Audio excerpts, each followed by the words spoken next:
Pernahkah kamu bertanya, apakah cinta sejati masih ada di saat dunia menilai segalanya dari harta dan status?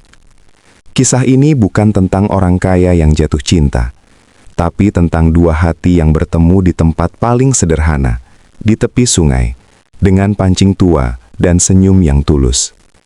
Sebelum ceritanya dimulai, jangan lupa subscribe channel ini, like videonya, share ke orang-orang yang kamu sayangi, dan tuliskan di kolom komentar.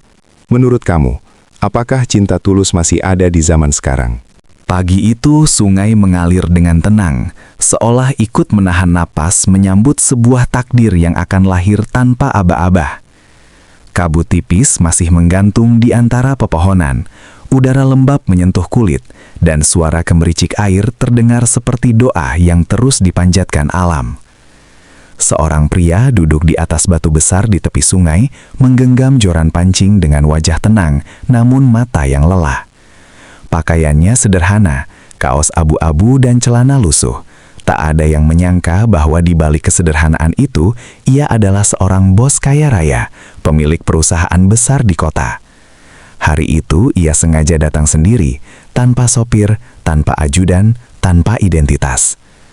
Aku hanya ingin jadi manusia biasa hari ini, gumamnya pelan. Ia menarik napas panjang, memejamkan mata sesaat, seolah ingin melepaskan semua beban rapat, uang, dan kepalsuan dunia yang selama ini mengurungnya.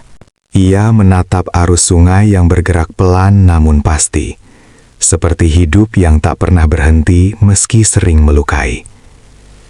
Tangannya mengencang di atas lutut, lalu perlahan mengendur. Kenapa aku masih merasa kosong? Padahal semua orang ingin hidup sepertiku. Bisiknya lirih, hampir tak terdengar. Dalam diam, ingatannya melayang pada rumah besar yang sunyi, meja makan panjang tanpa tawa, dan malam-malam yang ditemani kesepian meski dikelilingi kemewahan. Uang memang bisa membeli segalanya, katanya pahit, tapi tidak dengan ketenangan. Ia membuka mata, menatap sungai lagi, kali ini lebih lama. Mungkin di tempat seperti inilah aku bisa menemukan diriku sendiri, ucapnya, seolah berbicara pada air yang tak pernah menghakimi siapapun. Tak jauh dari tempat pria itu duduk, seorang gadis muncul dari balik semak-semak bambu. Ia membawa keranjang anyaman berisi pakaian.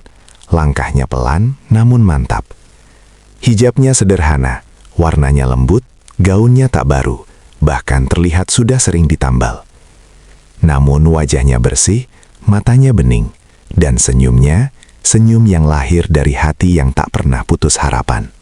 Ia berjongkok di tepi sungai, mulai mencuci pakaian sambil sesekali bersenandung kecil.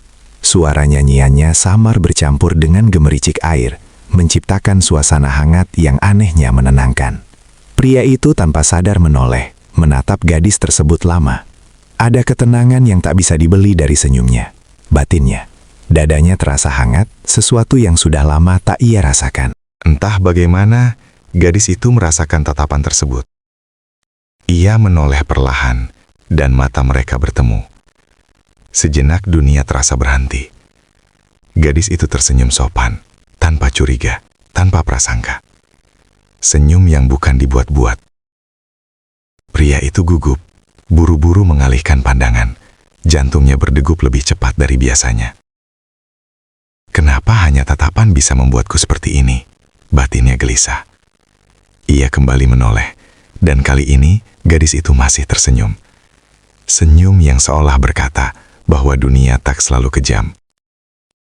Angin pagi berhembus lembut, daun-daun berdesir pelan, dan sungai seakan menjadi saksi bisu pertemuan dua jiwa yang datang dari kehidupan berbeda, namun dipertemukan oleh kesederhanaan. Gadis itu memecah keheningan lebih dulu.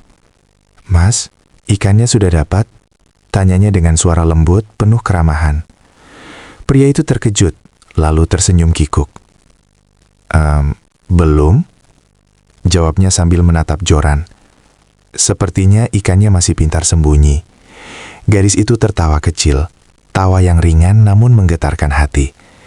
Atau mungkin ikannya menunggu orang yang sabar, katanya sambil memeras pakaian. Pria itu ikut tertawa pelan. Kalau begitu, semoga aku cukup sabar hari ini. Mereka saling tersenyum lagi. Tak ada yang tahu, dari dialog sederhana itu, sebuah kisah besar sedang ditulis oleh takdir. Sebuah pertemuan yang kelak mengubah hidup mereka berdua. Tanpa rencana, tanpa harta, hanya ketulusan. Sejak percakapan singkat itu, suasana di tepi sungai terasa berbeda. Tak lagi hanya suara air dan angin, kini ada kehangatan yang tumbuh perlahan, tak disadari oleh keduanya. Pria itu kembali memusatkan perhatian pada pancingnya, namun sesekali matanya melirik ke arah gadis itu. Gadis tersebut terus mencuci pakaian dengan gerakan lembut, sesekali menatap arus sungai sambil tersenyum sendiri. "Mas sering mancing di sini?" tanyanya lagi, memecah keheningan yang terasa nyaman. Pria itu mengangguk pelan. "Belakangan ini iya," jawabnya jujur. Ia berhenti sejenak, lalu menambahkan, "Tempat ini bikin kepala lebih ringan." Gadis itu tersenyum memahami. "Saya juga merasa begitu. Sungai ini seperti teman yang mau mendengarkan ya." Pria itu menoleh penuh minat. "Kamu sering ke sini?" "Hampir setiap hari," jawab gadis itu tanpa ragu. "Mencuci, mengambil air, kadang duduk sebentar kalau capek." "Tidak bosan?" Gadis itu menggeleng. "Tidak. Hidup saya memang sederhana, Mas. Tapi di sini, saya belajar bersyukur." Kata-kata itu membuat pria itu terdiam. Ia menatap gadis itu lebih dalam. "Bersyukur, meski hidup susah?" tanyanya lirih. Gadis itu tersenyum lembut. "Iya, karena kalau bukan kita yang mensyukuri hidup sendiri, siapa lagi?" Kalimat itu menghantam hatinya lebih keras daripada kritik direksi di ruang rapat. Pria itu menunduk, menatap bayangan dirinya di permukaan air. Bayangan seorang pria kaya yang selama ini merasa paling berkuasa, kini justru merasa kecil di hadapan gadis sederhana itu. "Aku punya segalanya, tapi kenapa aku kalah bahagia?" batinnya. Ia menghela napas panjang. "Kamu hebat," ucapnya tiba-tiba. Gadis itu terkejut. "Saya?" "Iya." Bisa tersenyum meski hidup tidak mudah. Gadis itu tertawa kecil. "Saya bukan hebat, Mas. Saya cuma tidak punya pilihan lain selain kuat." Kata-kata itu membuat dada pria itu terasa sesak. Untuk pertama kalinya, ia merasa belajar tentang hidup dari seseorang yang tak punya apa-apa. Waktu berjalan tanpa terasa. Matahari mulai naik. Sinarnya memantul di permukaan air. Pria itu tak lagi memperhatikan umpannya. "Namamu siapa?" tanyanya ragu, seperti takut melanggar sesuatu yang sakral. "Saya Aisyah," jawab gadis itu sambil tersenyum. "Mas sendiri?" "Raka," jawabnya singkat. Ia hampir saja menyebut nama lengkapnya, tapi lidahnya tertahan. "Raka saja," ulangnya, lebih pelan. Aisyah mengangguk. "Senang bertemu Mas Raka." "Begitu juga aku," jawabnya tulus. Dan baru kali itu ia merasa tak perlu berpura-pura menjadi siapapun. Saat Aisyah mengangkat keranjang cucian yang sudah bersih, Raka berdiri ikut membantu. "Biar saya bantu," katanya spontan. "Tidak usah, Mas. Berat, tapi saya biasa," jawab Aisyah menolak halus. Raka tersenyum. "Setidaknya biar saya merasa berguna hari ini." Aisyah terdiam sejenak, lalu mengangguk kecil. Mereka berjalan berdampingan beberapa langkah, tanpa banyak bicara, namun hati mereka penuh. Saat berpisah, Aisyah berkata, "Hati-hati pulangnya ya, Mas." "Iya, besok aku kesini lagi," jawab Raka tanpa berpikir panjang. Aisyah tersenyum, dan Raka tahu, mulai hari itu, sungai bukan lagi tempat melarikan diri, melainkan tempat ia ingin kembali. Sejak hari itu, Raka benar-benar menepati ucapannya. Hampir setiap pagi ia datang ke sungai, membawa pancing yang sama, duduk di batu yang sama, menunggu waktu yang sama. Dan entah kebetulan atau takdir, Aisyah pun selalu muncul dengan keranjang anyamannya. Kadang mereka berbincang panjang, kadang hanya duduk berdekatan dalam diam. Namun keheningan itu tidak canggung, justru terasa hangat. "Mas Raka kok betah sekali di sini?" tanya Aisyah suatu pagi. Raka tersenyum, matanya menatap sungai. "Karena di sini aku merasa hidupku lebih jujur." Aisyah tidak sepenuhnya mengerti, tapi ia menangkap kesungguhan di suara itu.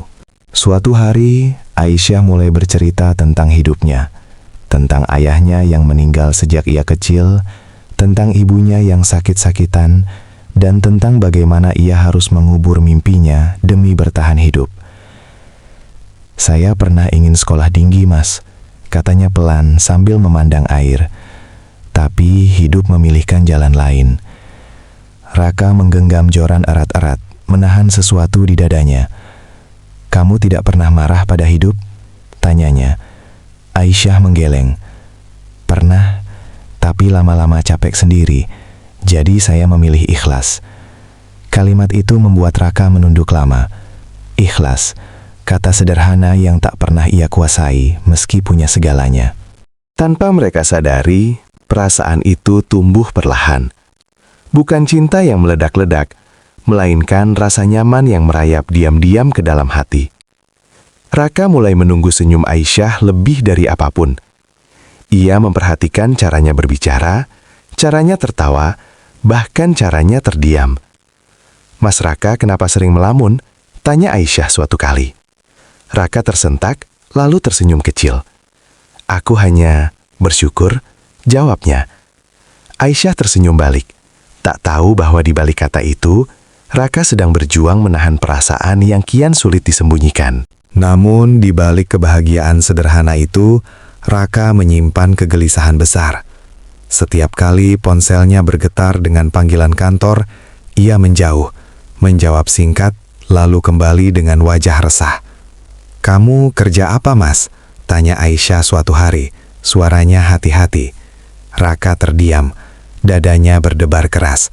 "Aku kerja serabutan," jawabnya akhirnya, dengan senyum yang dipaksakan. Aisyah mengangguk, tak bertanya lebih jauh.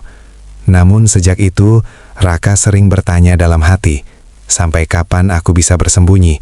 Ia takut kehilangan Aisyah jika tahu siapa dirinya sebenarnya. Malam itu, Raka duduk sendiri di tepi sungai, tanpa pancing, tanpa Aisyah. Hanya ada suara air dan kegelisahan di dadanya. "Kalau aku jujur, dia mungkin pergi," bisiknya.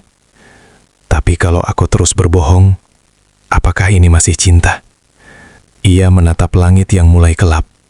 Untuk pertama kalinya dalam hidup, ia dihadapkan pada pilihan yang tak bisa dibeli dengan uang, kejujuran atau kehilangan. Dan di sanalah, di antara sunyi dan gemericik air, Raka sadar, cinta sejati selalu menuntut keberanian. Pagi itu, Raka datang lebih awal dari biasanya. Sungai masih sepi, kabut menggantung lebih tebal, seolah tahu akan ada kejujuran yang akhirnya diucapkan. Saat Aisyah tiba, ia langsung merasakan ada yang berbeda. Wajah Raka pucat, matanya gelisah. "Mas Raka, kenapa?" tanyanya pelan. Raka menelan ludah, tangannya bergetar saat menggenggam joran yang bahkan tak ia lempar ke air. "Aisyah, ada hal yang harus aku katakan." Suaranya serak. Ia menarik napas panjang, lalu berkata lirih, "Aku bukan orang seperti yang kamu kira." Aisyah terdiam, dadanya berdebar. "Maksud Mas?" Raka menunduk. "Aku pemilik perusahaan besar di kota. Aku datang ke sini untuk lari dari hidupku sendiri." Kalimat itu jatuh seperti batu ke air tenang. Aisyah membeku. Wajahnya memucat, matanya berkaca-kaca. "Jadi, selama ini Mas berbohong?" Suaranya bergetar. Raka mengangguk, air mata jatuh tanpa ia sadari. "Aku takut kehilanganmu." Aisyah menghela napas panjang, menahan tangis. "Mas tahu rasanya dibohongi oleh orang yang kita percaya?" tanyanya lirih. Kata-kata itu lebih menyakitkan daripada tamparan. Hening menyelimuti mereka. Hanya suara sungai yang mengalir seperti isak yang tak terucap. Aisyah mengusap air matanya. "Saya tidak pernah peduli siapa Mas. katanya pelan namun tegas. Saya hanya mengenal Mas Raka yang duduk di tepi sungai, yang mau mendengar, yang mau tertawa sederhana. Raka menatapnya dengan mata merah.